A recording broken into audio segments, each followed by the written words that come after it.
Hello and welcome to episode 36 of Triumph Beyond Trauma. This week's episode is an absolute banger, and I use that word with complete intention. You see, there's a lot that goes on with trauma, and some of the effects are kept quiet and behind closed doors.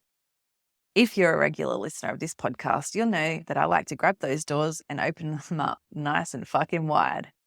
I want to have real conversations about things that so many of us experience. Why? Because let's normalize life living with a mental illness and the things that are affected by it. Let's open up conversations and reduce the stigma, shame, and blame. Let's allow others in a little so they can understand better what we're moving through in our lives. So, with that today, we are talking all about sex, and I can tell you this one is going to be one of the best conversations you've listened to this year. If you are living with or alongside mental illness, then this is for you. If you have friends that live with mental ill health, this is for you. If you have sex, this is for you. And I don't even care if it's with other people or by yourself. If you're an adult human, this episode is for you. Courtney Nolan is my guest today, and she is the absolute bee's knees when it comes to sex, intimacy, and relationships. Courtney helps veterans and their spouses rebuild intimacy and connection after trauma, PTSD, or depression. A former police officer, she brings a compassionate, judgment-free approach to transforming awkward conversations about sex into empowering, exciting moments of connection. With tailored programs and a safe, playful environment, Courtney empowers couples to reignite passion, rebuild confidence, and embrace vulnerability, because you deserve more than just getting through intimacy. If you like what you hear, and I can bloody guarantee that you will, and you want more of her, Courtney says that you better get in quick because her books for 2025 are filling up quick. Righto, I've built this conversation up so much, so before you get blue balls, let's get it on. Welcome to Triumph Beyond Trauma, the podcast that explores journeys of resilience and hope. I'm Rosie Skeen, a yoga and breathwork teacher and founder of Tactical Yoga Australia. As a former soldier's wife, mum to 3 beautiful kids, and a medically retired New South Wales police officer with PTSD, I understand the challenges of navigating mental health in the first responder and veteran community. Join us for incredible stories from individuals who've confronted the depths of mental illness and discovered their path to happiness and purpose, as well as solo episodes and expert discussions. Together, we'll uncover the tools to help you navigate your journey toward a brighter, more fulfilling life. Whether you're looking for helpful insights, practical tips, or just a friendly reminder that you're not alone, Triumph Beyond Trauma has got your back. You matter, and your journey to a happier, more meaningful life starts right here. Courtney, welcome to Triumph Beyond Trauma. It's so good to have you here. My pleasure. I'm so excited. This is going to be a different kind of conversation, and I'm totally here for it. But before we get started, you used to be a police officer, so I'd love to know a little bit about how that was for you, a little bit about your time in service, and then how you came to be where you are right now. Yeah. So, oh goodness, where to start? So, joined the cops, New South Wales Police. So, yeah, big blue family, gave that a bit of a go. And then I think what changed for me was more having kids and just feeling like my values sort of changed a little bit, like what was important. And just getting a perspective around that was just like, okay, I don't know if this is for me anymore. That and the fact that I hated night shifts. I was like, this, you girl's not built for me. It's like, oh my gosh. Like, I don't know how people do this. So for me, I was like, this would just, like, I would have that gnarly night shift hangover for like days and days and days. So I think I just was like, this, as much as there are parts of this I absolutely adore, there are parts of this that are just taking a toll on my like outside of work life, and was just like, no, I don't want to be doing this forever. So I left, like resigned, and everyone was just, I think it was like the biggest shock ever. Like I remember walking back into the station to like clear out my locker after I'd, let the DO know that this is what's happening. And people like, what? Like, you don't resign. People don't resign from the cops. Like, are you taking this 7 years? Like, what's happening? And I was like, no, I'm done. Like, this is just not fitting anymore. So studied neuro-linguistic programming, like at a master level. So that's just like why people do what they do. Like what sort of conditioning from a young age and how that can impact them sort of later on in life, with their like limiting beliefs or just the way that they think and the way that that can stop them from doing things. But a lot of what I was noticing when I was working with clients in that mindset capacity was like everything related so deeply to relationships and even deeper on a level of like intimacy and sex. And I was like, oh, I love these topics.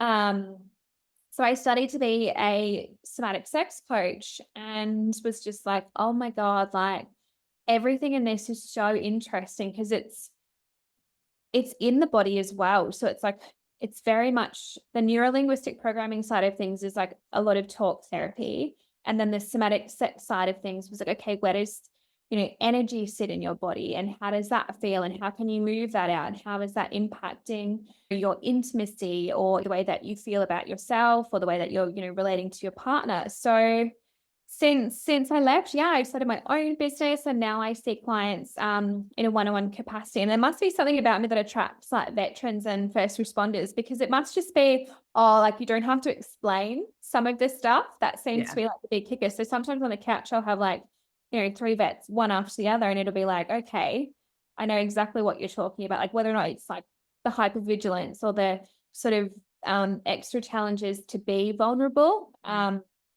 Which obviously I totally get firsthand, but then also being married to an ex-police officer and him having his own sort of PTSD and challenges, it's sort of like, well, I understand this from so many angles. I love it. So yeah, now my world is all very much sex and relationships. Yeah, that's so cool. And I think, yeah, with the veterans and the first responders coming to you, they obviously know that they don't have to explain that side of things, which can be so deep and on so many different levels as well. So it just takes that whole element out of, what they have to do with you so they can get the help a bit quicker, I guess, right? Totally. And I mean, I've been to like my fair share of shrinks. And there's like, if somebody doesn't understand, like if you have to really give them the nitty gritty and like the nuances of things, like it kind of takes away from what you're trying to find within yourself anyway. I know that sounds so woo-woo, but it's like I've seen shrinks before and they just don't understand like the magnitude of like what the hypervigilance can look like and why you might be on all the time or why you have like that just constant busyness in the brain and just like the overlapping of things like all the time. So I think when they come in here and when they sit with me, I'm like, I get it. Like, I get the fact that you want to see the door. Like, I'm not feeding, that side of you, but I also understand that if you want to move the couch so that you can see the door, by all bloody means. If you want to have it so that, we're after hours, so there's absolutely nobody else in the office space, I also totally understand that too. Or if you, really value like discretion or your pride and you come from like that background where you're very proud and very stoic and talking about sex, let alone sex with a woman, let alone, in a face-to-face setting, like I get it. So I think I love that. And I love that I can make that okay because it's so important in your relationships. And I think with so many vets, when people leave, it's like you leave a really big family, whether it's good family or bad family or whatever your exit is, you leave part of your identity that you've had for however long. So it can be lonely. So we do crave connection. So if, our sex life is quite fractured or we have a hard time connecting to people again because we've got so much going on, sex is like a really, really important part, but it's something that you can't just get support from just anyone. You know what I mean? Like your GP Yeah. is not, talking to you about how to connect or like what lubes to use or like different positions if you've got like a physical pain or like your GP is not doing that. And a lot of sites don't want to touch it or feel really uncomfortable. Or somebody recently was like, they'd looked up sex therapists and they were like, everyone is so fucking woo-woo. It just Mm, feels so far away. And it's like when you come from an industry where it's like very masculine and it's very, black and white, everything's so structured, to then come and see somebody who, isn't shaving their armpits and has like Giretti's, you're kind of like, dude, you don't no. understand. Like Mm. there's so many barriers there. So yeah, I feel like I found my sweet spot in getting to sort of still be, doing the do with certain topics. But yeah, I love it. Yeah, your whole face lights up when you talk about it. So you obviously That's do. what my husband says. He's like, somebody barely has to give you an in, and you're like, okay, let me tell you. Just winds you up a little bit. Yes. Okay, so, well, I'd love to talk about trauma and sex and libido and all those things because I can't think of a time when I've heard someone talking about it openly. And I think that you and I are great people to have a conversation like this because we're both pretty open and honest. So, with trauma, one of the responses in a fight and flight is that your reproductive system basically switches off because you don't need it at that time in that situation where you think or your body perceives that your life is at risk. It's not something that you need. Does that then lead when you have hypervigilance, like you said, or PTSD? I think something that happens is maybe that gets switched off a little bit longer than it should. Is that something that you've experienced with your clients or with what you Yeah. know? Yeah, definitely. Um, for example, like one of my clients say, "Hey, I see a lot of men." So I don't know if I don't know what it is, but I love it. Yeah. And one of the things that we were talking about in the last couple of weeks with one of his clients was about how there was such a long period of like not even knowing how to access that side of themselves, and Mm, it being like even the pressure to perform. So the fight or flight happens, and then it's like, okay, like instead of me being sexually aroused, which is, quote unquote a luxury, my mm, body's in survival instead. So we had to sort of go through like some somatic stuff and really rework the brain in that way to be like, well, it is essential for connection to have things like desire for your partner and pleasure, and also desire within yourself for yourself. So we sort of like went through a few of those different things because it does, like, your priorities when you're hyper vigilant is external, right? Like you're like, what's happening over there? What could happen? You're kind of living not in so much as like your present body, but like what could happen, or what's outside that door, or what's that car doing, or what did I just hear? Was that a car backfiring, or was that something more serious? Like you're kind of sitting in this, okay, I'm ready to go, mm, which is not where you want to be when you're thinking about like sex or intimacy or just the vulnerability. So even for PTSD, for example, like a lot of people would have like the flashbacks or the dissociation when they're being intimate because it's considered vulnerability, right? And vulnerability and danger are like at loggerheads with each other, so you can't relax. So this is where, like, for me, when I'd see couples are like, this is absolutely fucking my relationship because my wife or husband really wants sex, so I can't like give it to them or share it with them because my brain is so preoccupied with like impending threats or like flashes back to an incident that I'd seen.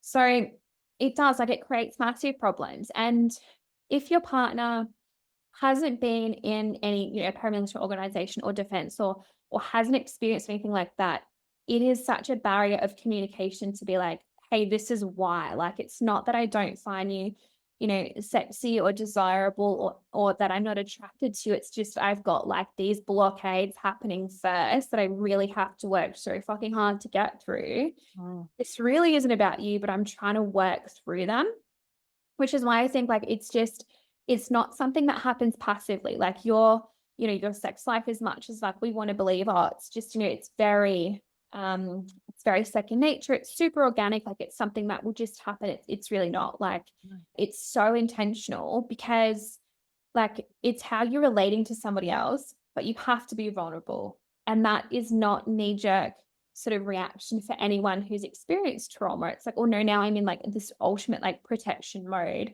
I don't feel like taking my clothes off, or I don't feel like letting somebody enter my body or touch my body or caress it. Like, those feel so frightening. It's like there's these massive barriers that when you have experienced trauma to whatever degree, you do have to like really be intentional with, to be like, okay, I'm choosing to work out how I can navigate this because my sex might look different to how it did before. It's going to look different now. So I can't have those same expectations. So what are sort of the differences that we can try instead? Because if it is too triggering to have sex in the exact same way, or however that might feel for you, we need to find a workaround, because not having sex in your relationship is going to ultimately kill it. Mm, yeah. I love that you said vulnerability so many times because it is something that we struggle with, right? With Yeah. trauma. Like, and as cops, fireys, whatever, we aren't vulnerable people at work at all. We can't be. people look to us to not be vulnerable because they Yeah. are.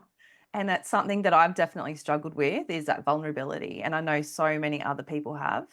So what you said, yeah, completely makes And sense. it's hard, right? Like, you're vulnerable, like, you need to be vulnerable with your words and with your what you need or what sort of sex you like or don't like. But then when it gets to actually sharing your body, and like I said, even for a lot of people, like penetrative sex is way too much for them to when they're in that like eye of the storm with like trauma, it's that just feels like, impending threat. Like I feel so it's too much. So it's like, okay, like that is just not something like the sex buffet that we're going to explore right now because it's like that feels too vulnerable. Like I'm exposing too much of myself, or I'm not ready to have somebody else inside my body yet. So we need to think of something else or try something else because it's like, I hate the word normal because I'm like, everyone's brand is so different, but it's like, it's not surprising that when you've gone through, either one traumatic experience or a compounding, effect of like the traumas that you're like,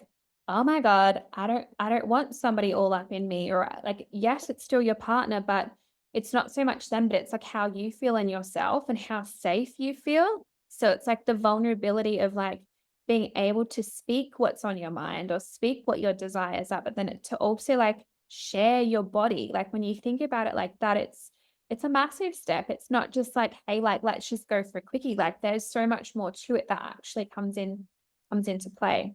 Yeah, for sure.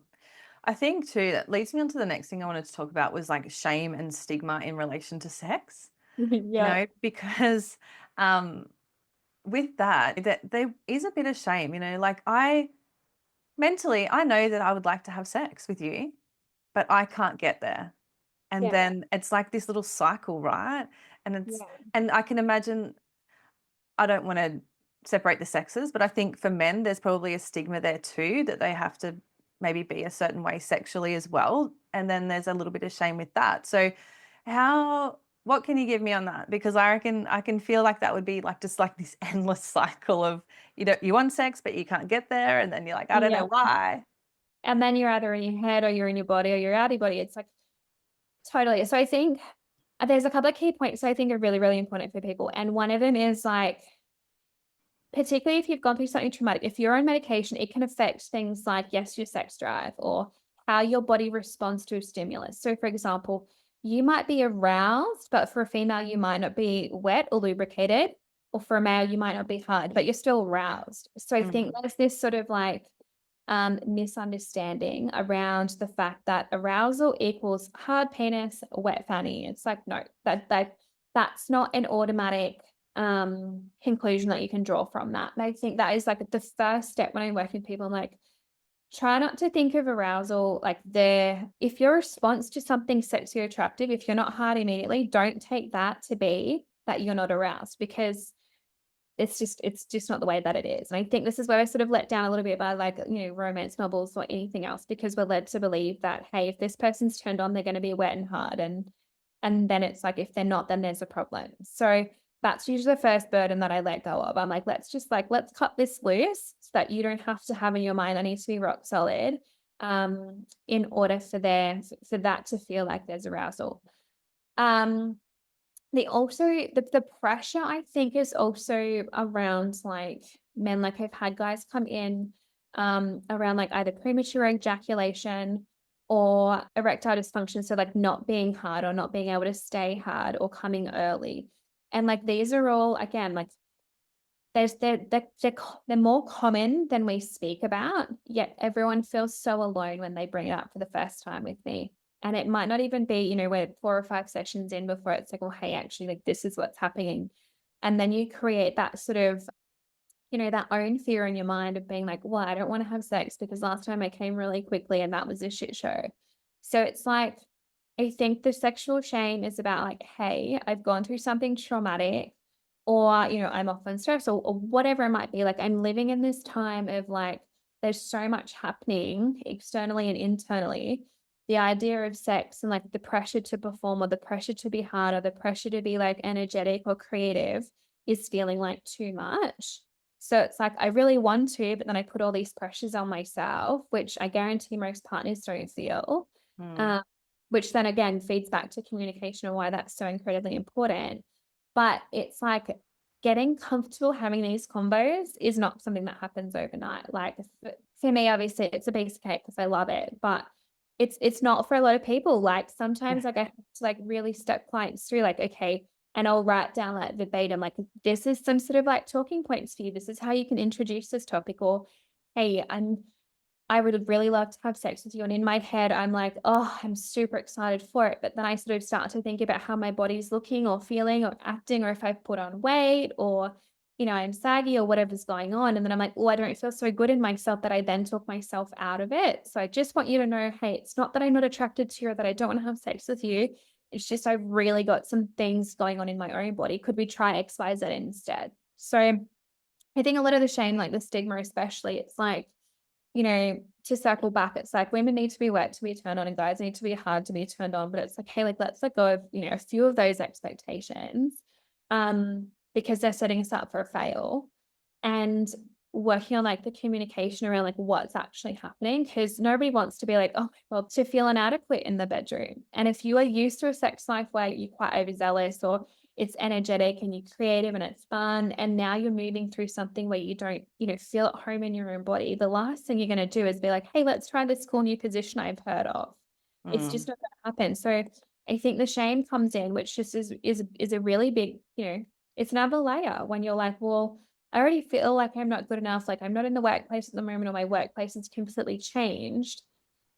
You wanna be, the bedroom is somewhere you don't wanna be feeling insecure or like you're doubting yourself. But if you're going through like physical changes, emotional changes, and psychological changes, it's like so easy for me to sit here and say you need to be kind to yourself. But it's also like, okay, like what are some other ways that we can do that then? So like having the conversations and really like introducing your partner into like what it is that you're feeling and being like, well, hey, this is like, I'm feeling insecure in my body, or I'm feeling like I'm not going to be able to perform or live up to the standard that you're used to, or, I look different, or I feel different, or my penis doesn't feel the same, or I don't last as long. And it's just like then exploring some other alternatives instead of it being like, okay, penetrative sex is the only style that we have. So yeah.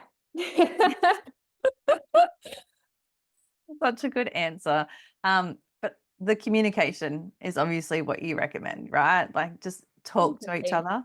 I mean, like you can guess and guess and guess and guess until the cows come home, but it's communication is constantly a work in progress for all couples. I swear it. Everyone who I see, and I see so many people at various points in their relationship. And communication is still the bee's knees. It's the foundational blocks that you need. And I think I come down to, okay, well, like, what are your conversations like outside the bedroom? Because if you have a hard time saying something like, hey, I hate it when you park on the lawn, or I hate it when you cut the kids' sandwiches like this, or, whatever. If you find those things hard, think about how much harder it's going to be like, hey, I actually need to use lube because like my vagina doesn't self-lubricate anymore because I'm on whatever meds. And it's like, or like that is just like way too big of a bridge to cross. So that's why like with when I start seeing people, I just talk to them about like, getting good at the basics with communication and just talking about stuff. But also I think listening, like you need to be just as good at listening as you are at talking. And I think this is where relationships do find it challenging. I think when you have gone through something traumatic or you're having this massive identity shift, you're having your own sort of questions within yourself. So it can be really hard to articulate them or to put them into words that you're like, oh my God, like I don't even know. My head is like swimming and whatever.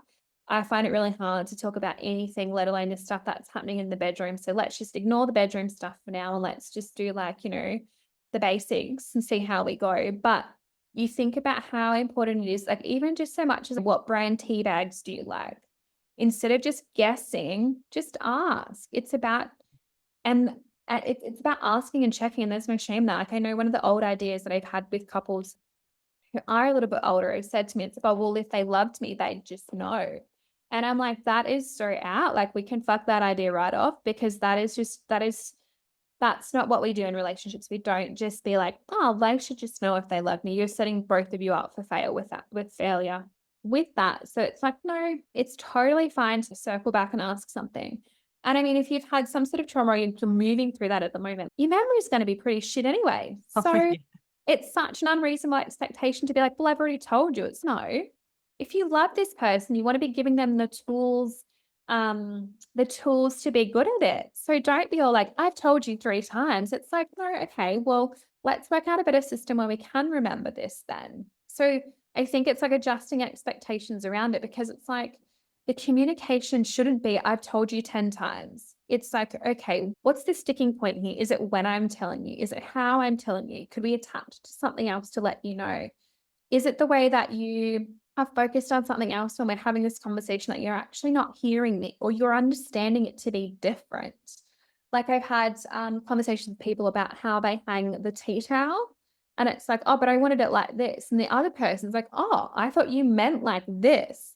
And it is so true, like it is so teeny tiny, Yeah. but if it's like my partner's, it magnifies to people, particularly if you have something mental health that you're working through. It's like, well, this is now the biggest problem in the world because here is a classic example, like a confirmation bias. So they're not even fucking listening to me. And it's something as petty as the tea towel.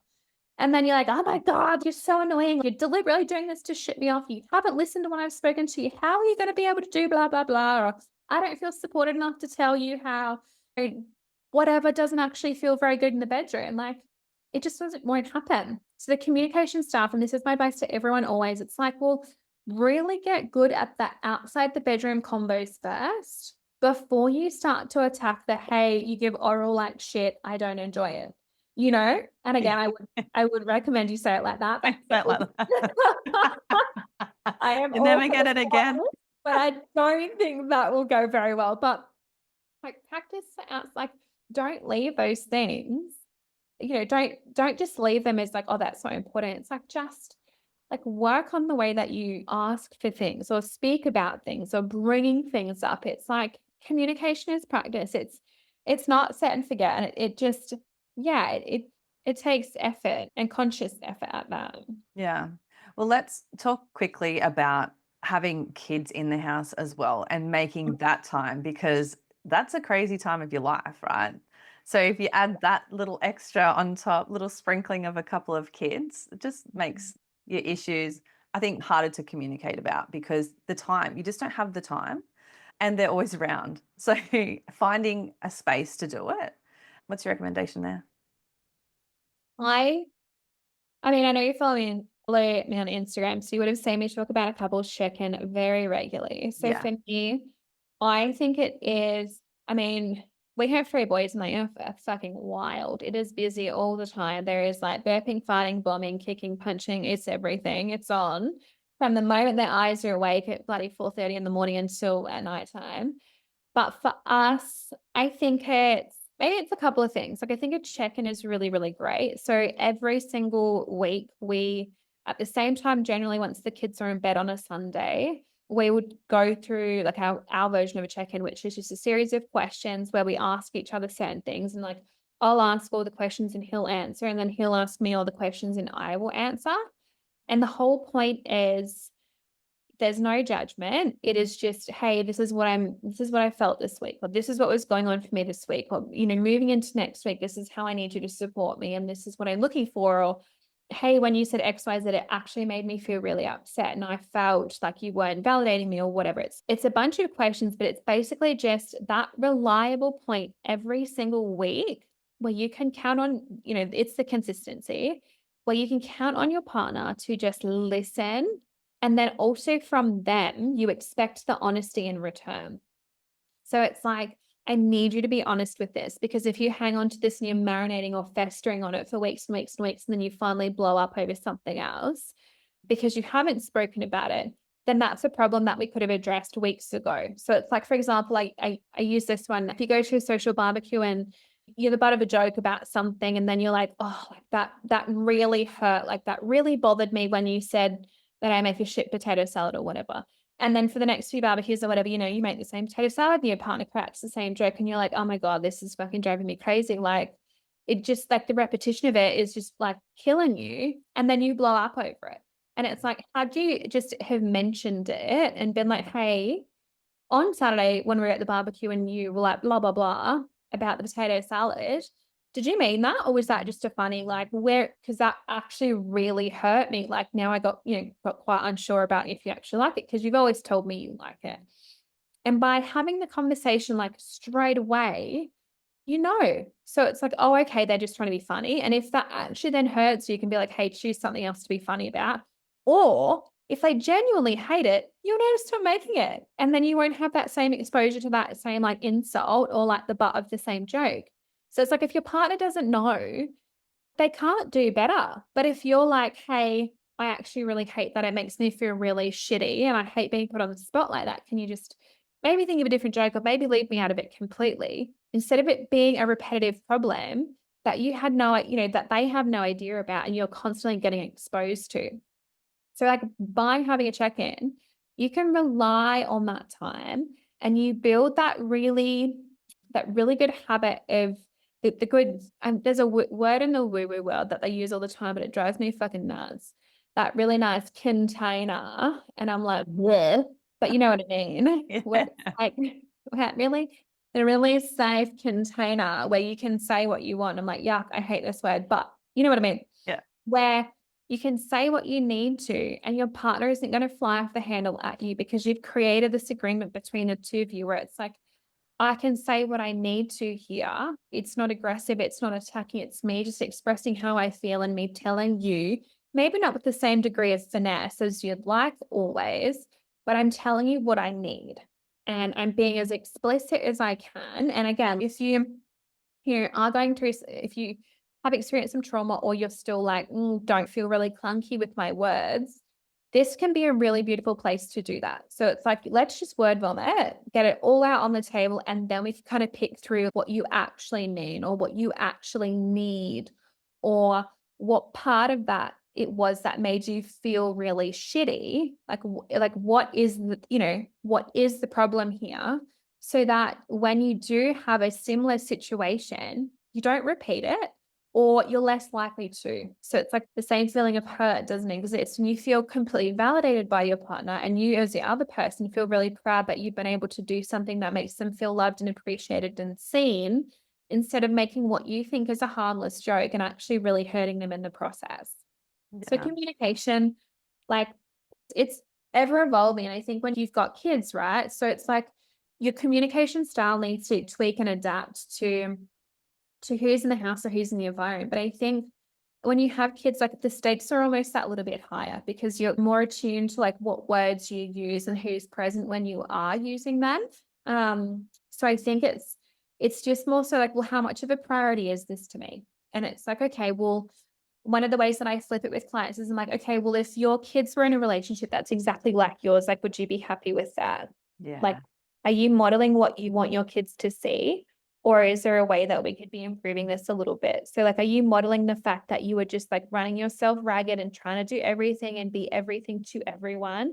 Like, would you be happy if your kids showed up at your house 20 years from now and they're doing that? Or would you like for them to show up and be like, okay, I have a day off a week, that's to myself. Or I go in, I make sure that I read a book every fortnight, or I make sure that I have like time with my spouse because I really want you to see that this is what love looks like. And this is what our relationships looks like, where we put in effort for each other and we talk to each other nicely and we praise each other. And, this is what a healthy conflict can look like. It's not yelling, screaming, punching holes in the wall, but it's like, hey, that was shit, or that really hurt me, or I don't like how you did X, Y, Z. So it's like, it's not about hiding all the things from kids, I think, but it's about having obviously like the age appropriate conversations, but it's like, hey, like, mom's feeling really sad right now. So we're just going to be a little bit soft with her, or we're going to do this, or blah, blah, blah. So it's like not hiding it, not giving them everything, but also still letting them have that exposure, which is really important too, because,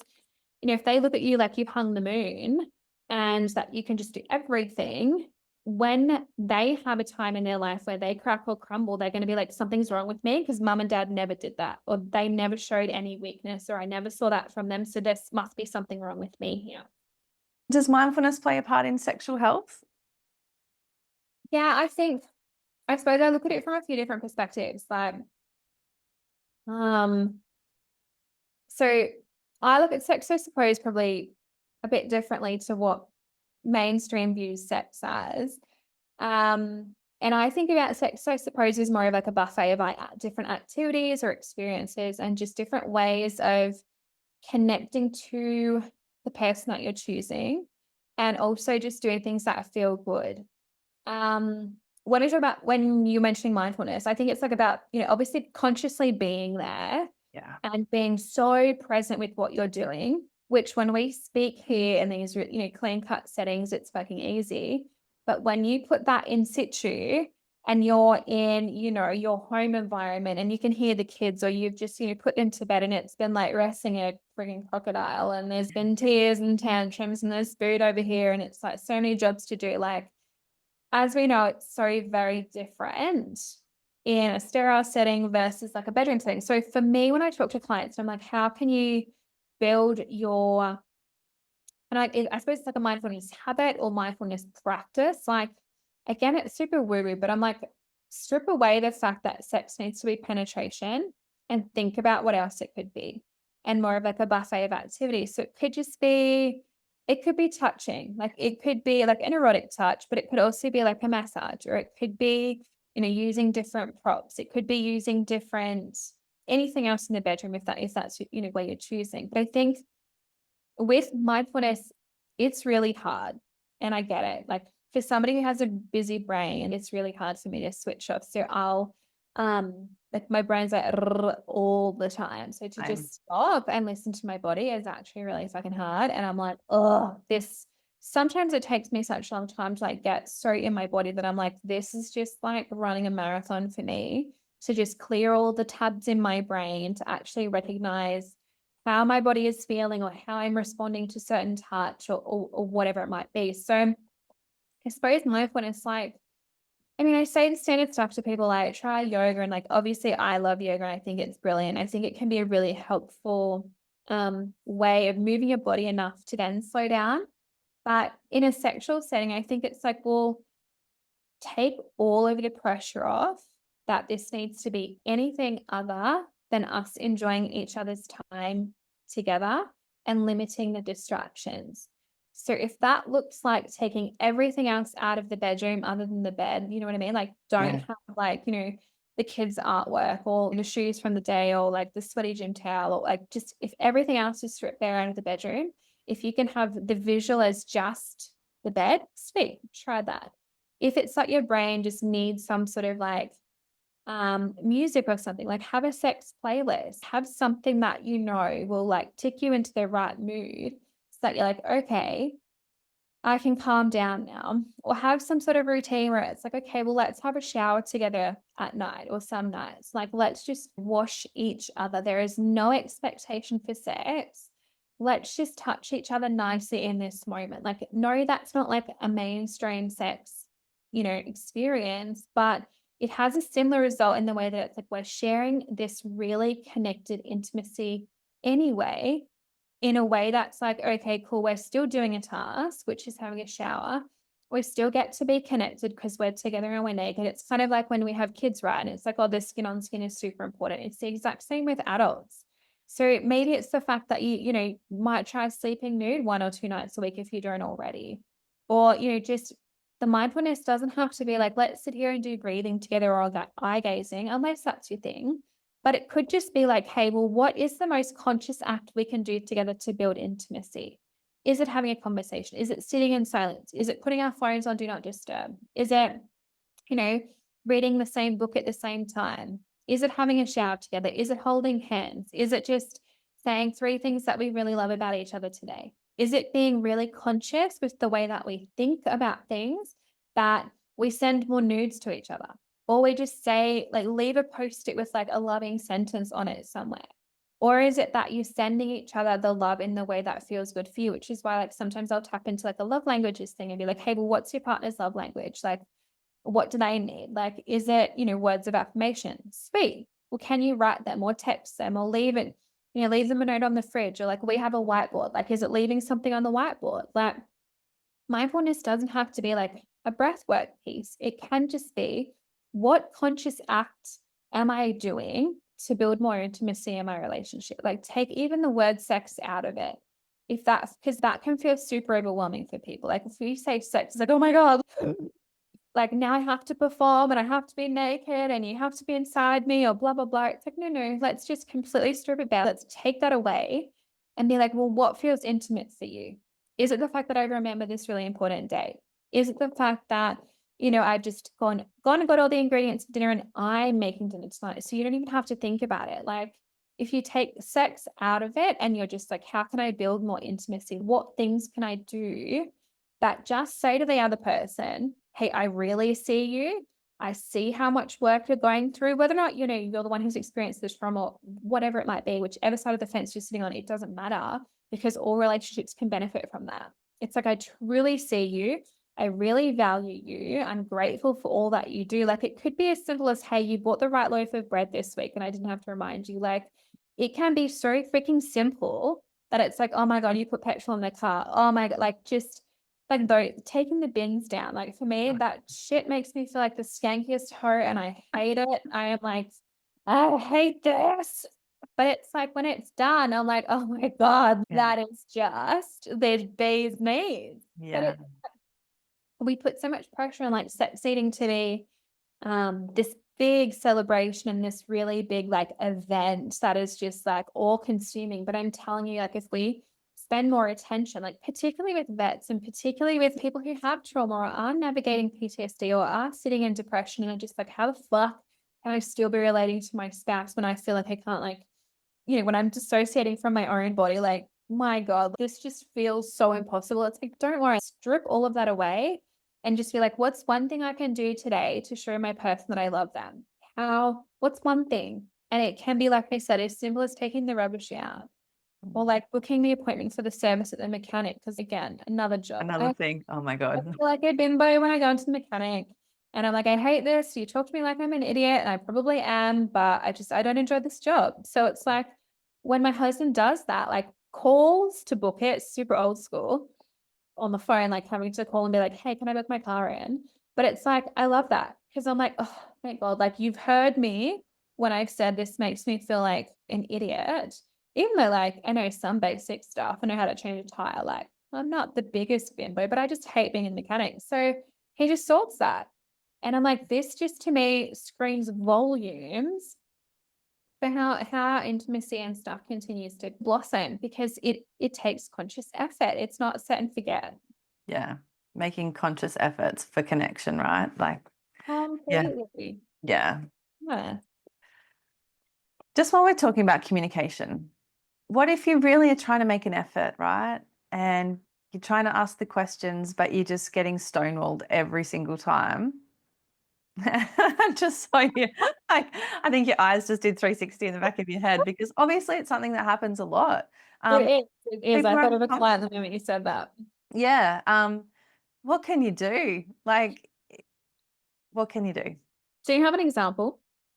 No, I think just in general, like you've got your time set aside, you're going to do your couples check-in. They've maybe turned up reluctantly to Mhm. do it, but it's something that's very important to you. You're asking questions, but they're just giving you nothing. Yeah. That they just don't have maybe the skills or the desire to have the conversations. This is actually come up with a client not too long ago, and it was like, and I'm like, again, not splitting the genders, but it was him. He was like following the instructions to a T. He was like, I really want to do this. Like, this is really important. I really want to blah, blah, blah. And she was the one who was like, not having a bar of it.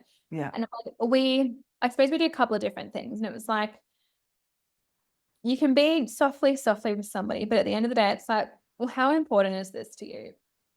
And so, like, sent him back with that question. It was like, well, ask her, like, well, how important is our relationship to you?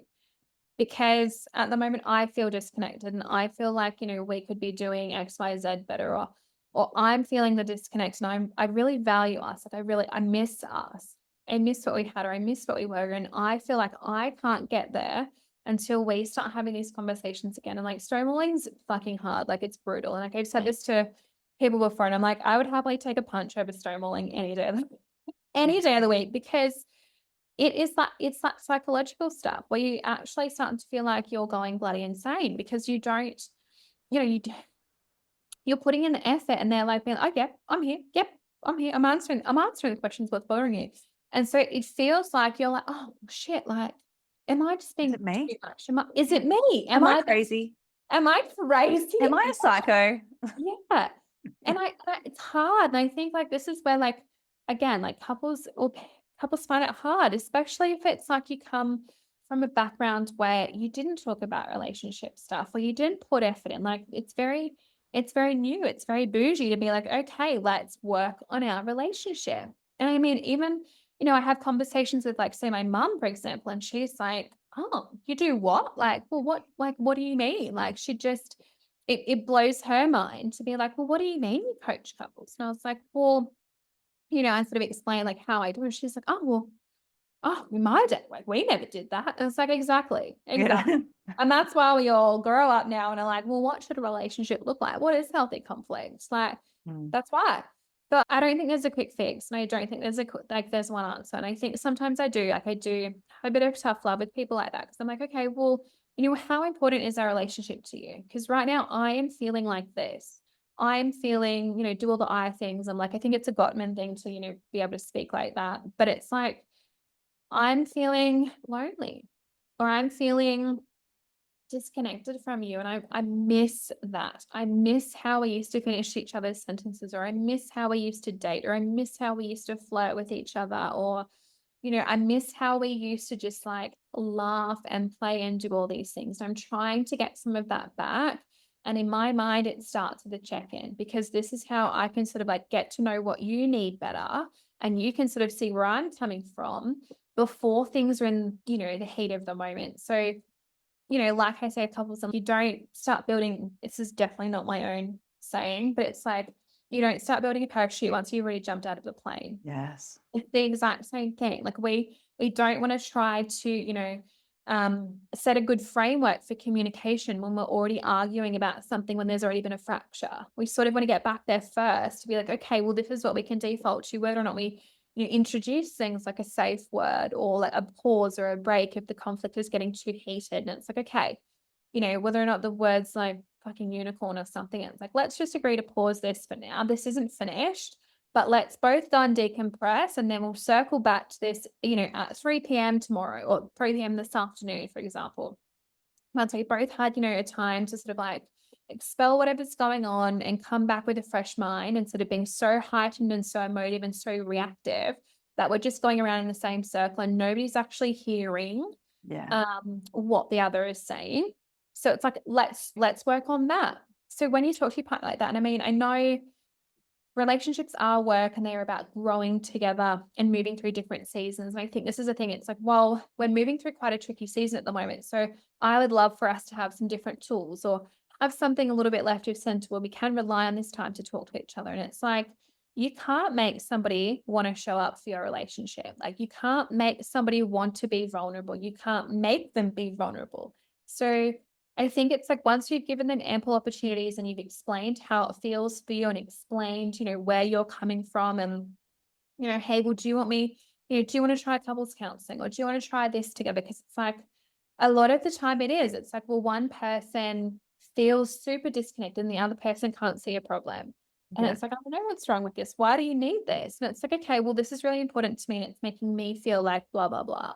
So this is why I need this. And I know that it's not necessarily conventional and, we both don't want to sit here and chat about it, but hey, what's the worst that could happen? We get to air some shit and we don't keep carrying that on into the week where we both feel really heavy and it affects, what we eat, how we train, how we parent. Like, what's the worst that could happen? We flush out some dirty laundry and we see what's been bothering us. Um, and go from there because, like, again, I think sometimes those hard hitting questions, like, they're not comfortable, but it's like, hey, let's just, if you get it like ground level when it's first starting to happen, then it doesn't have a chance to build into something monstrous. That then when one of you's triggered and it turns into like this big fiasco, it's like, well, hold on a minute. We've already spoken about this and we've agreed that XYZ is the strategy we're going to use. So let's just sort of like go back to that. So I get it. And I totally understand that sometimes there's a mismatch in who wants to do the work and who doesn't. But I think that's been one of my more successful sentences with couples. It's like, well, I really miss us, and I miss what we were, and I miss what we had, and I really want us to get back there. So this is how I would like us to try and to get back there. Like, what do you think, or what would you like, or how would you like to see us get there? Instead of just making it more of like a collaborative approach and try to go like that. Like, it's sometimes, like I said, it's really hard because not everyone wants to do that. Not everyone wants to show up for those conversations because it is hard. Like, it is hard to be vulnerable and to pick through things. Like, it can be incredibly challenging. Like, they're Yeah. not sexy combos. No. So Yeah, you're gonna have the hard ones before you can get to the sexy ones. yeah. Okay, I'd like to talk about how people struggling with PTSD or trauma or mental health can start to rebuild their own confidence within themselves. Are there some little actionable steps that they can take to do that? Yeah. Um, what would I suggest? I think it depends. Like, in my experience, what I've seen, all the rest of it, I think PTSD has it's got a unique flavor, but then I think it's tailored to everyone. Everyone's sort of variation can be quite different. So I think it depends. Like, so for some people I've seen, it's like they have this real, like, not wanting to be touched, or not like having this like almost oversensitive response to touch. And so we talk about different like sensory activities. So like awakening your different senses. So having the agreement with your spouse, hey, like, this is not going to result in penetrative sex. This is just about us tapping into each of our senses and feeling back in our body. Because a lot of the time, like, when there's, if someone's dissociating or just doesn't want to be in their body, sex very much depends on you being in your body. So it's like, okay, how can we sort of like navigate back there? So it might be so much as like, I've talked to couples before about a sensory kit. So it could have in there wax, for example, like specific like body wax, or a feather, or certain perfumes, or scented candles, or ice like from the freezer, or blindfolds, or music, like all of the things that are your favorites when it comes to your senses, and using them one at a time with your partner or on your partner. So it could just be like, hey, I'm just going to rub this on your leg.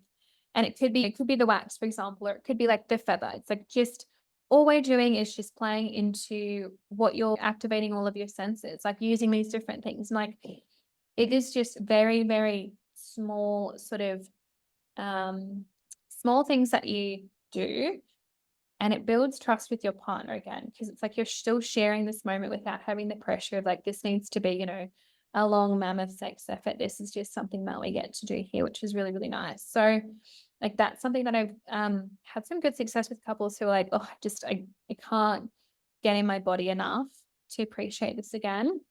So it's just like play, right? Like just It's play. playing without any expectation of having sex.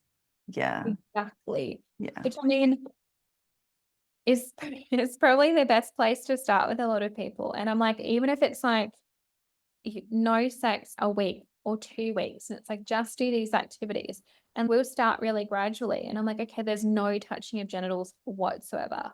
It's not that. We're not doing that. It is just about playing and enjoying our bodies and sharing our bodies and getting into the practice of that. Because, like I said, like, sharing your body is super vulnerable, and activating your senses is really vulnerable. There's a level of trust, and there's all of that, which, if you're having a mental health challenge at the moment, it can be really hard to be like, okay, I'm trusting my partner to hold me here in the safety of this room whilst we do this. Like, that can be really hard, and that can take time.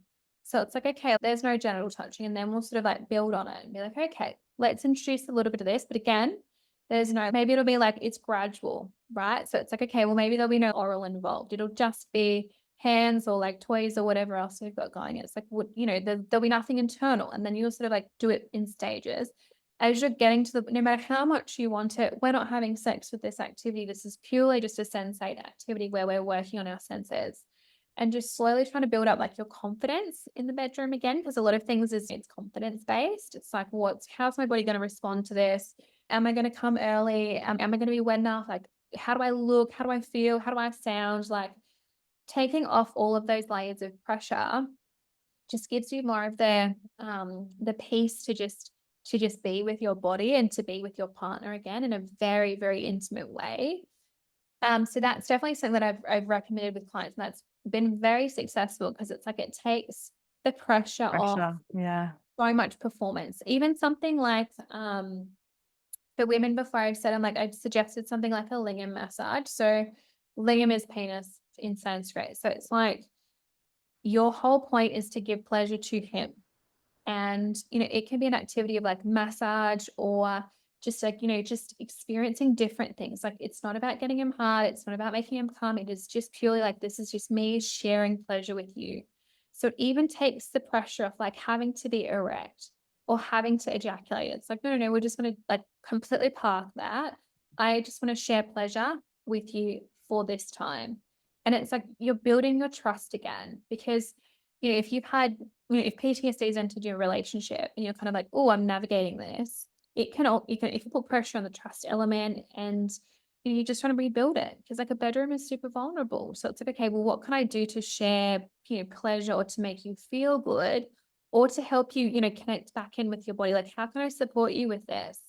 And it's just those really slow things. Like I think we all love a quick fix and we all love to get results straight away, particularly if we've come from a background where it's like, results, results, results, love and action. This is one of those things where it's like, no, no, no, we are slowly, slowly, slowly. So these are like the smallest baby steps because we are rebuilding trust and that is not, it's not super tangible. It's not super obvious. It's a feeling, which is so fucking hard because like the feelings is like, oh, this feels murky. Yeah.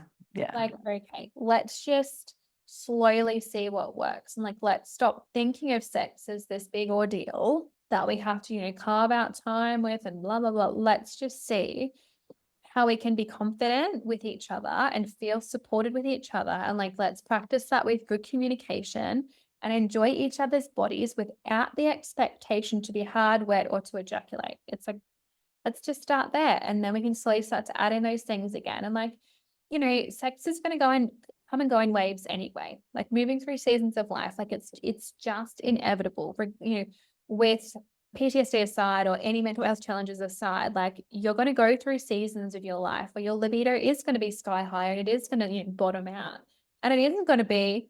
It's not something that's like a magnet with your partner. It's not going to move exactly the same. So your communication is what you need to be sharpening up constantly because that is what will be the same. Like that is where you're constantly going to be able to chat to each other and communicate. Well, hey, like I know that, you have a much higher sex drive than me, or you're more turned on than me. And for whatever reason that might be.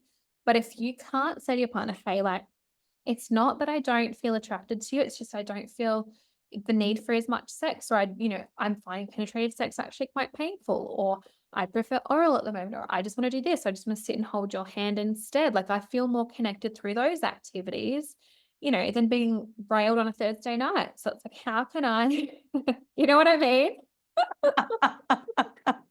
I love that. It's like it changes, Yeah. especially when, and I don't think it's a gender thing, but it's like particularly if somebody has PTSD and they're not at work anymore Yeah. and they're at home, right? And everyone has this automatic thing that, oh, they must just have so much free time on their hands. And it's like, you don't fucking get it for starters. But like they pick up, or at least present in the house. And it's like the mental load is a lot. Yeah. Like just because you're at home or just because you're not in the workplace, it's like you don't just have this endless store of energy. So it's about being like, okay, how can we talk about this and just, understanding where our expectations are and just like the emotional impact of that. Because it's like, there's different things that make each one of us feel sexy or good in our bodies. And everyone's is different and different life stages, you're gonna go through different things. So just being okay with that and making sure you're around the right people for it. Because if you're around people who don't understand it, like your job is 3 times as hard. Yeah. Yeah. I like what you just said there. All of it, actually, which is so good.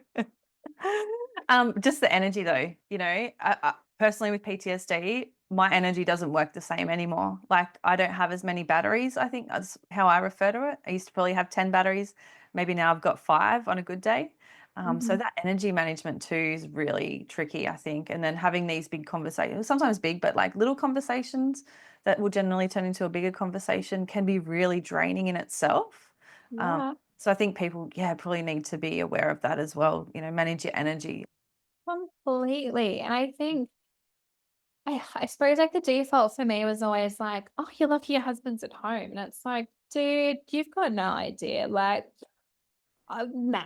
So I think that's why I understand it so much when people are talking about it. I'm like, yeah, but like the energy is so different. So like Yeah. the energy you use for a conversation or the energy you use to parent or to make appointments during the week. I'm like you're saying, it doesn't get replenished as fast. And if there's a bad night's sleep going on, like things, there's a flow on of mood and like clarity and energy. Like all of these things feed into your sex life. So instead of it being like, okay, sex needs to look this very specific way, I just want to blow that out of the water and be like, well, can it be different? Could it be massage? Could it be touching? Could it be sitting naked on the couch together? Could it be having a naked swim together? Could it be going and sun tanning? Could it be going to the gym together or doing a yoga class or literally just sitting there in silence looking at each other? Like, can it be something else that doesn't feel like it's taking from your energy? Because when you're super low in energy, the last thing you want to do is to give to somebody else. So I think,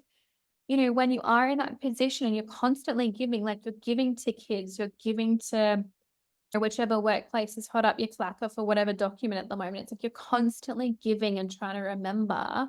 If your mindset about sex is that you're giving to somebody, it feels like too much. Yeah. It's like, well, that feels like another task or another chore. And it's like, I don't have any more to give and I'm going to do a piss poor effort of this. So I don't even want to turn my brain to think about it. So it's like, okay, well, what else can it look like? Instead of it being like a performance based thing, look at it as how can we connect then? Like, what does that actually look like? Is that reading together? Is that sitting and listening to a particular song together? Is that putting incense on and just being like, oh, hey, this is the smell that we had when we first started dating, and this takes me back to like a more, a more peaceful time. Like intimacy is so important. I think this is where PTSD can be so fucking lonely because so much is happening. Like your whole world is like being shaken up like a snow globe, and you don't even know where the dust is, where it's all going to settle and what it's going to look like. Like shit is shaken up. So Mm. it's like you don't feel grounded and you don't know what way is up and you don't know what to expect and you don't know how your mood's going to be, or if the roles reverse, how your partner's going to wake up to. Like there's so much unknown in all of it. So like for couples, I've been like, okay, write like a sex menu or an intimacy menu and write down all the things that you do that are so unique to your relationship that make you feel connected. It might be going getting a coffee at a particular coffee shop. It might be drinking out of a particular mug. It might be going for a hike. It might be sitting and watching a particular TV show, write a whole bunch of things and like even like a bonus points if you put like an energy expenditure next to each of them. Yeah.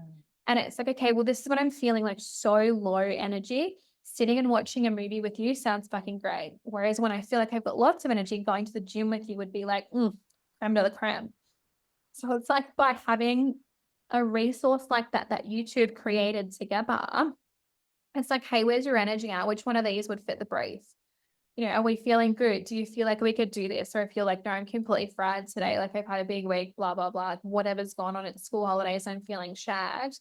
I don't feel like I can do anything. I literally just want to sit naked with you for, 5 minutes.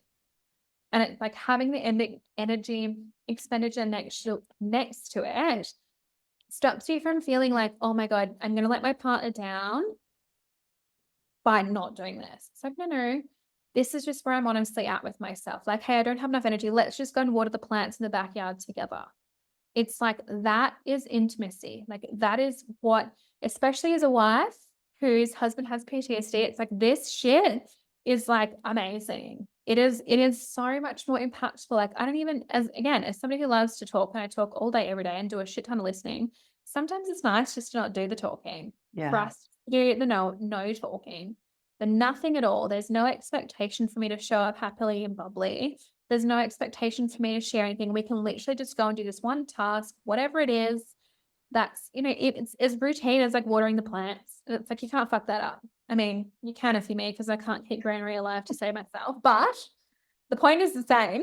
It's like just having that list of like couples activities that you're like, hey, I've got lots of energy. Let's go for a motorbike ride together, or let's go for a horse ride together, or like let's, go out, to this place that we love and do this hike. But if you know that you don't have that much energy, or your partner's had like a pretty shit sleep the last 5 nights, you're not going to suggest an activity like that. So it sort of like protects you both. Yeah. So it's like, I'm not asking you too much of you and I'm not overcommitting, but I know where my expectations being quite reasonable. So it's like, okay, let's just do this. So it's like you still get that intimacy, you still get that connection time, which, when you're going through, you're navigating your new life with PTSD, and it's like you're navigating it. I don't think that it ever goes away. So it's like you're navigating a new norm. It's so nice to have, like a resource that you can refer back to that you don't have to think of every single time, because the decision fatigue is gnarly. Like, Mm. there's so much. There's like, what's for dinner? What toothpaste did the kids like again? Who needed toilet paper in which bathroom? Which present was it that I'm getting? Have I got Christmas presents? Like, it's a lot. Yeah. It's a lot. And particularly if you're the spouse who's now at home, it's like a lot of that expectation can fall on you. So it's like, how can you conserve your energy, but still be nourishing your relationship in a way that doesn't feel like it's just way too much, that Yeah. instead of navigating, you just park it and you're like, fuck it off. I don't have the capacity. Yeah. I'm not going to do that at all. Any of it. Yeah. Yeah. It's all too hard. I can't That- make a decision. Fuck it. Nothing. Yes. Let me just turn on the TV or like get the PS5 out, because at least they don't want anything of me. Just You need to know? numb. Yeah. Yeah, I just need to numb. It's all too much. It's all too overwhelming. What is the most surprising way you've seen someone improve their intimacy by managing their mental health? Have you seen something like that? Yeah, I have. I mean, I say it a fair bit, but I think I really attract people who are very self-led. So I think I'm getting people in their journey who are ready to have me crack the whip in some ways, but Yeah. then know when to be like, nah, you can just come in here and sit and have a cry, or just like, I'll just listen. So I think that's purely because obviously I witnessed my husband. So I know I feel like I'm quite attuned to like what you need when you need it. But I think one of the big things with like when you are at that place with your mental health where it's kind of like there's enough light that you can see where there might be something, or might be a little bit of room for error. It's like, oh, I can kind of see that there's something there. It's not just all dark and I don't really know which way is up anymore. I think it's been profound. Like, one of the guys that I'm thinking of, he was just like, oh my God, like, I don't even know where to start. My penis doesn't look the same, feel the same. And obviously it's exactly the same. But he's like, I just feel like my manhood is just, he's like, I don't feel like a man because I'm not as hard for as long, blah, blah, blah. So for him, it was like, okay, cool. Like we talked through a lot of those things. And I was like, it was really nice because he was seeing a male psychologist, and he's like, I don't want to talk about my dick with another dude. And I was like, Yeah. that's funny, because I'm like, well, I'm a chick. Like, don't you feel more like emasculating talking about it with me? And he's like, fuck no. That's so good. He's like, no, like dudes don't sit around and talk about their dicks. So I was like, okay, well, come on in. I'll have a chat. Tell me about it. And I'm like, again, like, I mean, I've had everything in this office. I've had people ask me to look at their stuff. Hey, is this normal? What do you think of this? How do I navigate this? I'm like, I'm not a doctor. I'm like, I'm a certified sex coach, so I can help you get back on track. And I'm like, have a particular interest with veterans because I love it and have like been in the industry, so I know, but not a doctor, so I can't tell you what that rash is. But to answer your question, are you getting a sense for my days, Rosie? Oh, it can be so fun. Imagine. It is. It's so much fun. I've got so many props in here. It's wild.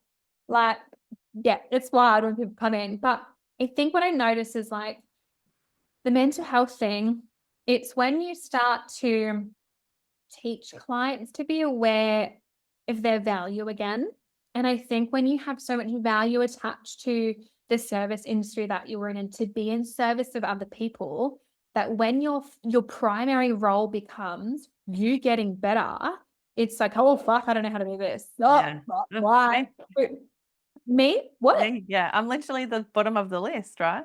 Completely. And they're like, oh, no, let's just focus on like how to please my wife. Or I'm like, no. I'm like, trust me. This is one of those things where it's like, when you feel good about you, you exude confidence. And I was like, you become like super fuckable when you feel good in your shit. And I was like, trust me, when you feel good in your body, which, even if you're carrying an extra 20 kilos, whatever, it's not a weight thing. It's not an image thing. It's not an identity thing. It's how you feel in your body. Yes. So like which obviously with PTSD, like all the insecurities come up and all the triggers and all of this. And will I be enough? And who am I now that I'm not attached to this organization? And what do I do with my day? And what value do I bring? And like, am I even doing a good job with my kids? Like, am I parenting well enough? How will this affect them? There's so much doubt and insecurity and pressure that for this client, we spent weeks on this. And he was just like, I don't know, like, just like, it was like, he's like, I can see it, but he's like, I can't, like, I'm not in it yet. Like, I can't access it. So it was just like breaking down his idea of himself and also what it meant to be like a really good role model, like within the community and within his like family dynamic. So for me, watching his success, he's like, you've completely opened my mind to what intimacy can look like and how I can bring that into my marriage and how I can, really model that. He's like, it just, coming from a military background where it's like you don't show vulnerability, you don't show emotion, like these are all negative. Now he's like, I feel like I'm able to share with my kids, like, this is the real strength in showing like vulnerability and talking about emotions and be like, hey, well, dad's sad at the moment because, he's having, memories from when he used to work in, blah, blah, blah job. So for him, it was like almost getting to like know himself again outside the industry that he was in. And it was like so daunting because like when you've been in, an industry where it's like all consuming and it affects your life on the job and off the job, it can be like, oh my God, I'm out in the cold now. I don't Yeah. know myself. I don't know what to do. Like I'm so used to, doing all these things. It can be like a really big adjustment. So for me, like when I have clients like that, where it's like you are now aware of your deep worth outside this job and what you actually bring when you're not, outside an occupation, it flows into everything. It flows into your friendships, it flows into your parenting, it flows into your marriage, it flows into the next occupation, the next job that you do. It's like being sure of yourself in the way that it's like, I know exactly what I like inside and outside the bedroom. And I'm, comfortable with like that unknowing piece of like, I'm still exploring this or I'm still working out how to do this. And it's like, it's hard when you're so used to things being like such high stakes. It's like, if I fuck this up, I could get shot. So it's Yeah. sort of like, the stakes are really high. Whereas now it's sort of like, hey, like, we can just massage these and we can navigate these. Like your job is your mental health and it's like you putting you first for a change. So the best thing you can do for your family is to look after you. But when you're taught like, hey, your needs are second to everybody else's, it can take time to get there. And I mean, intimacy is no different. It's like it takes time to like rebuild that idea of like what your intimate life looks like, particularly with mental health. Like there's no black and white with it. There's no like, do this and then that'll do that. Like Yes. just, which is where people who are so used to having, action, result, action, result, action, result. It's like, what? I'm doing these. Why isn't this happening? Like I'm doing all the right steps. Like, why am I not feeling better already? It can I've be ticked really all hard. those boxes. I'm doing it in the order that it was written too. And it's like, it can be really hard. It's like the clients like that when they come in, they're like, oh my God, Court, like this just happened. Or, like we had incredible sex and it was like this. Or, oh my God, we had this really great conversation and we covered this, this, and this. Or, hey, we've actually decided, we're going to do this. Or like, whatever it might be, it's like, oh, actually, I stood nude in front of that mirror, like you said, for 5 minutes. And I was like, damn, actually, I look pretty good. So it's like the wins just look different and they look Yeah. different on everyone. So for some people, yeah, it's about like appreciating their naked body or, lasting 2 minutes in sex or being able to masturbate. Like for some people, that's like, oh my God, I could never. But it's like, hey, if you don't know your own body, how can you communicate that with somebody else? So it's like a whole, it's just the wins just look different to everybody. But I think it's like, it's so feeling like when people come back into the office and they've had a win, for that fortnight, and it's like, oh my God, like this happened. It's like, I don't know. It feels really, really good. Yeah. So rewarding for you too, like literally changing lives. So I good. love it. One thing is like after trauma, because the response sometimes is instead of it being exciting, it's Mhm. scary. Yeah. Have you experienced anything like that? Like just being vulnerable can be quite scary. Not and not even vulnerable, but just even thinking about getting into that space can be really, really fraught with, Yeah. yeah, like the danger and the alarm bells are going off like, I can't do that. Completely. I mean, I do, and I see that sometimes, then I also see it attached to something like really risk-seeking behavior. Like I've seen a Mm, couple of clients who love the risk element of stuff and are just addicted to like that adrenaline. How far can I push this kind of thing? yeah, And their sex life, um, it looks different because they're like, oh, I really just want to push the boundaries on like whether or not it's like a kink or a public place or like whatever it might be. It's like, well, how can I just like push, how can I ramp this up to the adrenaline that I'm used to yeah. or that I'm, considered my norm? Mm, So yeah, sometimes I see that. And I mean, like I said, everyone is so different and their willingness and, it does come down to like, hey, is this a problem for you? Or is it a problem for your spouse? Or how is this a problem for you? Like, where are you seeking it? Or is it, what does any of that stuff look like, I suppose? So, yes, sometimes I see that, but I also understand what you're saying about like, it's the fear of vulnerability is red hot. Like, mm, it's so common.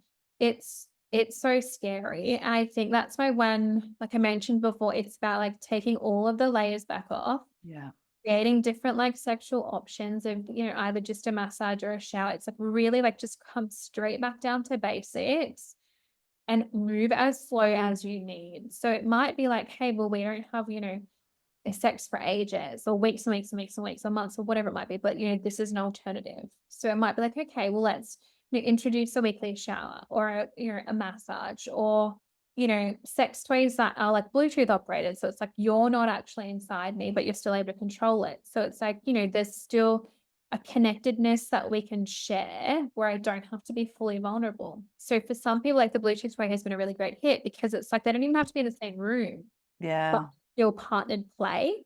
And I know like it's semantics with that, but it's like it is still partnered play because somebody else is controlling it, but you don't have that same pressure of like, well, what does my orgasm face look like? Or am I being, do I have to take all of my clothes off in order to do this? So it's like you can just move at your own pace. And I think normalizing the fact that your sex life is going to be different, get support with the conversations. Cause I think like when my husband first got diagnosed with PTSD, I couldn't find support fucking anywhere. When it mm, came to like relationships and sex stuff, like all the support in this was just my experience.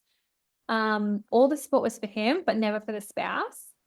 And I'm like, I've already been in I've been in the police force, so I understand a lot of the traumas. I've seen a lot of the things. Like I get what's happening, but how do I then bridge your experience? Like, how can I show you empathy and understanding without like, taking on vicarious trauma in the process? Or like, how do I do that? Like, what does that actually look like? Because I still have needs. How do I communicate them without putting pressure on you? And I think this is why I did step into this space so much because I'm like, I fucking get it. Like, mm, some of the podcasts I listened to were, leave that spouse. They'll never be the same again. Just leave. And I just was like, oh my God, this is horrific. Like, no, that's not an option. Give me something better. And I just, it's such a time where you're like, the feeling of like, everyone asks like how your spouse is doing. And it's like, oh, how are they? Like, oh, I yeah, thought they'd be better by now. And it's like, fuck off. You clearly don't understand this is not linear.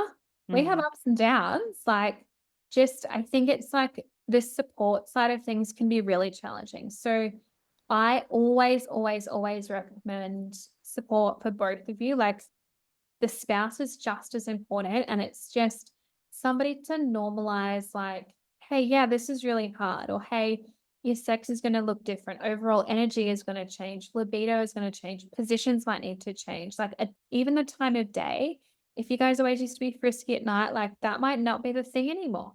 Like, mm, if you used to always, like it in the bedroom, like, that might not be the safe place anymore. So it's just about having enough support to open your minds to, hey, how else can we do this? Because these three positions used to work perfectly, but now they don't. Or this template that we used to follow, now that's too much. So it's like, how can you strip it completely back?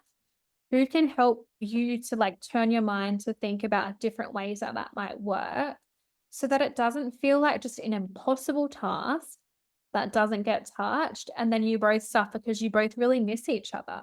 Like you miss what you had, but it feels so unattainable because you're on different sides of that coin. So you're like, well, how do I get back there? And you're both trying to go at it in a different way, but it's like there's no real conduit between you. So I don't know. I think my biggest advice is always like asking for help. Like I know this is not a knee-jerk reaction from anybody. Yeah. That's why I say getting support. And support is not a sign of weakness. It's just like, this is how much I value this. Like, I value this so much. I am willing to ask somebody else to guide me in what other alternatives or options might be. Like, this means so much to me. I'm happy to park my ego to hear how somebody else might know a different way to approach this. Yeah. And I think that's the biggest piece, because it's like, what's the alternative? You don't get support and you constantly grow apart, and then you just like, don't know each other anymore and you're just flatmates. And it's like, well, I know how we feel when we are together and I miss that. So yeah, I think that's my advice to anyone. It's like, go slow, be okay with things looking different, and not like your best mates who have an office job and the biggest stressor they've got is if there's fucking paper in the printer or how to change the toner.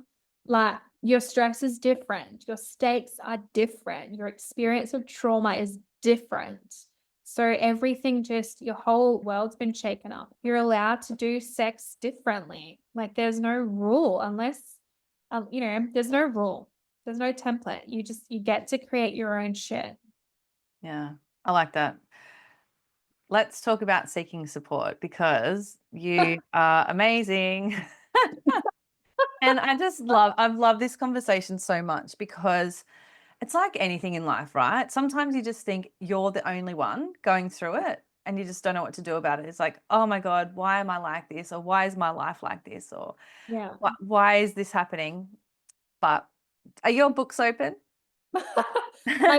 My books for 2025 are open, That's exciting. but they're limited. Yeah. This is purely a capacity thing because I get excited and then I'm a bleeding heart and I'm like, oh my God, let me do this.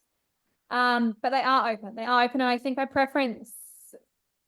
shouldn't say I have favorites, but I do preference vets over, probably shouldn't say that, but I do. I have such a soft spot for anyone who's in this spot. So yes, they are open. The best place to contact me is either my website, so courtneynolan.com, or flick me an email because I monitor that obviously hot. So info@courtneynolan.com. But Awesome. yeah, support is open because I think we have to stick together. We do.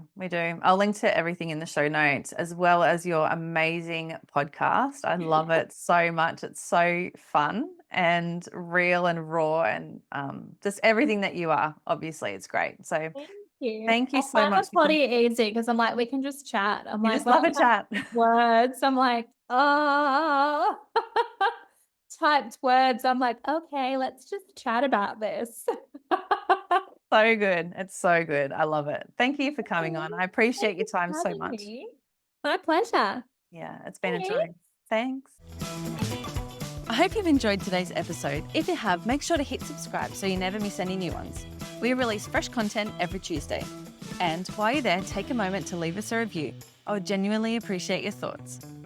Don't forget to connect with me on Instagram and Facebook at Tactical Yoga Australia, and share this episode with your friends, family and workmates to spread inspiration. Your support means the world. My name is Rosie Skeen. Join me again next week for another empowering and positive episode of Triumph Beyond Trauma. Until then, be kind to your mind and trust in the magic of your consistent and positive efforts. Triumph beyond your trauma is closer than you think. Have the best week.